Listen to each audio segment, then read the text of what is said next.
গত 18 জুলাই সন্ধ্যা আনুমানিক 7:25 এবং 7:50 এই সময়ের মধ্যে রাজধানীর কামরাঙ্গীরচর থানাধীন মাহাদীনগর এলাকার রক্সিগলি সংলগ্ন 10তলা একটি ভবনের 5ম তলায় চাঞ্চল্যকর একটা ডাকাতির ঘটনা সংঘটিত হয়। উক্ত ডাকাতির ঘটনার সাথে প্রত্যক্ষভাবে জড়িত থাকার অভিযোগে কামরাঙ্গীরচর থানা পুলিশ কামরাঙ্গীরচর থানা এলাকায় অভিযান পরিচালনা করে। মিনিস্টার বিশ্বকাপে দেশ কাঁপানো অফার। বিশ্বকাপের উন্মাদনা উপভোগ করুন মিনিস্টার টিভিতে। 55 ইঞ্চি অ্যান্ড্রয়েড টিভি মাত্র 55,000 টাকায়, সাথে জার্সি ফ্রি। এ পর্যন্ত 4 জনকে গ্রেফতার করেছে।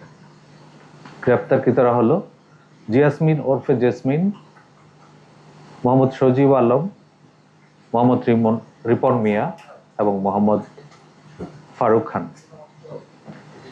এই ঘটনা সংঘটিত হওয়ার পরপরই কামরাঙ্গীরচর থানা পুলিশ সহ লালবাগ ডিভিশনের ঊর্ধ্বতন কর্মকর্তাগণ ঘটনাস্থল পরিদর্শন করেন এবং ঘটনার সাথে জড়িতদের শনাক্ত এবং গ্রেপ্তারে অভিযান আরম্ভ করেন। তারই প্রেক্ষিতে গত রাত আনুমানিক 12:10 এই ঘটনার সাথে প্রত্যক্ষভাবে জড়িত মোহাম্মদ সজীব আলমকে কামরাঙ্গীরচর থানাধীন মুসলিমবাগ এলাকা থেকে গ্রেপ্তার করা হয়। সজীবকে গ্রেপ্তারের পর তার কাছ থেকে পাওয়া তথ্যের ভিত্তিতে পরবর্তীতে আমরা মোহাম্মদ রিপন মিয়াকে গ্রেপ্তার করি একই এলাকা থেকে। এই সময় রিপন মিয়ার দেখানো তথ্য মতে তার বাসা হতে লুণ্ঠিত নগদ 1 লক্ষ টাকা উদ্ধার করা হয়। এই দুজনের কাছ থেকে পাওয়া তথ্য এবং জিজ্ঞাসাবাদে এবং গোয়েন্দা তথ্যের ভিত্তিতে একই রাতে কামরাঙ্গীরচর থানা এলাকায় আরেকটা অভিযান পরিচালনা করে এই ঘটনার অন্যতম নেতৃত্বদানকারী ফারুক খানকে গ্রেপ্তার করা হয়।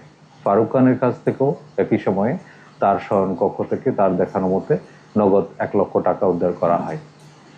এই 3 জনকে গ্রেপ্তার করার পরে আমরা তাদেরকে ব্যাপক জিজ্ঞাসাবাদ করি এবং ঘটনার প্রকৃত রহস্য উন্মোচনের জন্য আমাদের তৎপরতা অব্যাহত রাখি। তার এই ফলশ্রুতিতে আমরা জানতে পারি এই ঘটনার মূল হোতা এবং মূল পরিকল্পনাকারী একই ভবনে 7ম তলায় বসবাসরত জিয়াসমিন ওরফে ইয়াসমিন নামে এক গৃহবধূ।